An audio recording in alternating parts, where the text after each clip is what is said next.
ladies and gentlemen, and inductees. Good afternoon. This is truly a humbling honor to be recognized among such distinguished other Wall of Honor inductees, past and present. I would be remiss if I did not acknowledge the other inductees. From 2024, Naval Captain Marc Garneau, who, as you heard, has passed away. From 2025, Uncle Walt, Natynczyk, and John Carswell. I also checked for those college buddies here, and none of us shared the last two digits. So there is no beer for us. I was asked to say a few words about my RMC experiences and today. And I think I could say this is a two-part journey. But before I go any further, I'd like to acknowledge, in the spirit of this weekend with the ex-cadets and all that the line that was read in my introduction here today, that I came from a military family, is a bit more than that.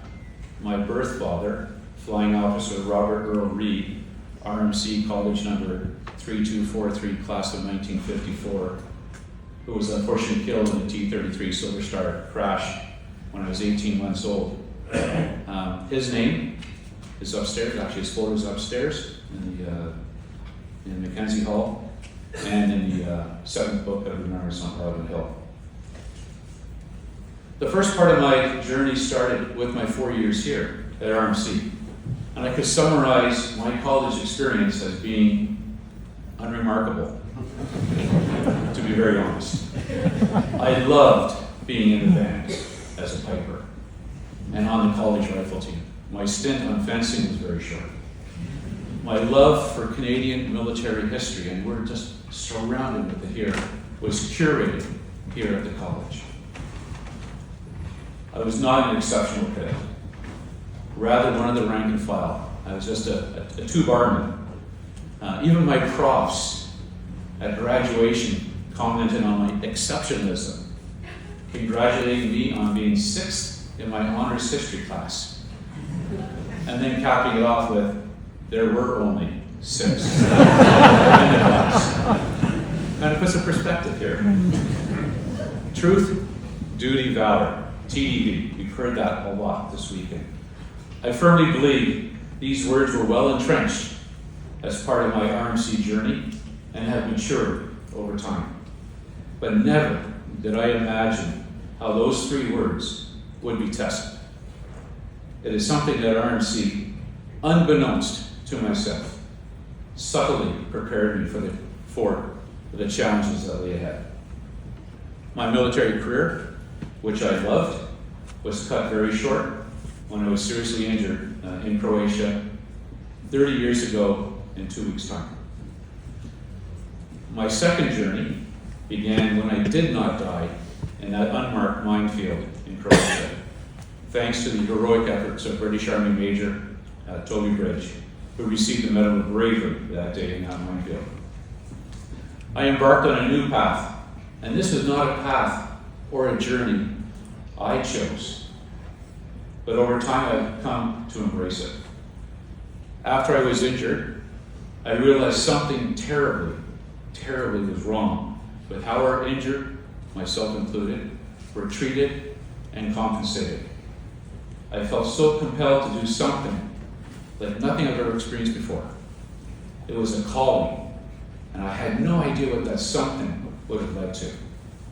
The struggle, the journey I embarked on was real, with many hurdles and disappointments along the way, while at the same time trying to recover from my numerous injuries and adapting to my new way of life as a double amputee.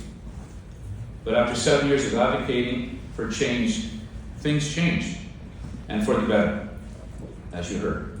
As it turned out, at that time, over 195 veterans have been disadvantaged by this flawed compensation plan, and many more since then that have been fixed, even those in Afghanistan.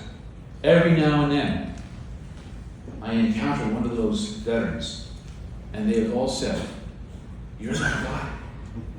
Thank you.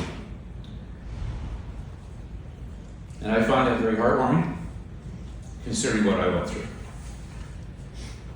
It was the right thing to do, to push for change. It became my duty. And despite the challenges, I was able to soldier on, and truth, duty, and valor were subtly visible in the shadows of this effort. There was more.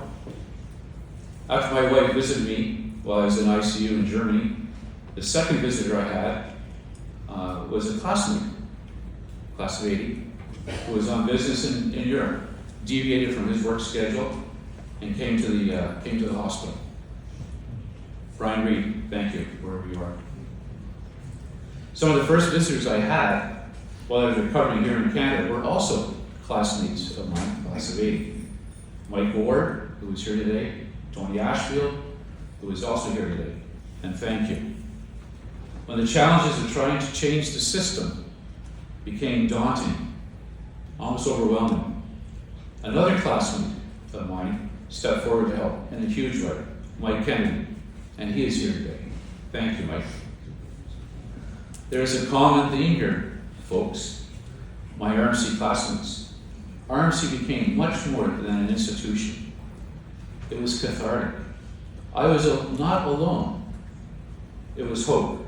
There was this fraternity that exists to this day, and it is empowering. I just want to show you something here, show and tell time. While I was in hospital, this is 1995, I got a card that was signed by my classmates at the 15th reunion that happened just a week before I was injured. I still have it, and I cherish it. I am proud that I was able, through my own journey, to make the Canadian Armed Forces better at how it cares for its injured and how it compensates those that are very seriously injured. I learned a lot about myself, resilience and perseverance. RMC 45 years ago prepared me for this. I was able to lead the charge for change. I became the voice for the voiceless, championing for changes, for care, compassion, and compensation for our injured. And it worked. My journey was not singular. As I mentioned, I had a lot of help with some of those key individuals that are here today. And again, thank you guys for your support on my journey. But more importantly, my wife Judy and my three sons, Andrew, AJ, and Lance, who are here today, as you saw, were absolutely critical in this journey, putting up with me and supporting me. I am very proud to have them here today to witness and be part of this honor and recognition, as they have all journeyed with me on a path they did not choose.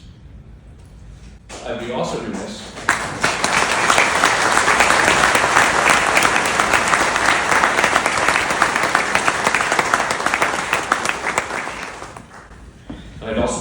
if I now share with you that today is Judy's birthday. Happy birthday. To my great supporter, champion, love of my life, who has stuck with me and through the darkest of days.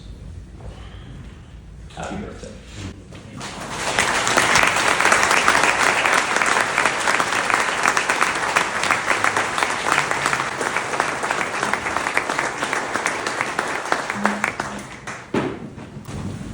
Thank you for that. You know, we're part to walk with our spouses and our children who are collateral damage in these events. Often get overlooked. Not to thank you. To sum up, closing, I'd like to leave you with the words of my fellow 2024 recipient, astronaut Marc Garneau. He once said, "We must learn from the vision and courage of those who have gone before, and we must think of the hopes and aspirations of those who will inherit the world we leave behind." And so with that, on behalf of my other fellow inductees, thank you for this humbling recognition.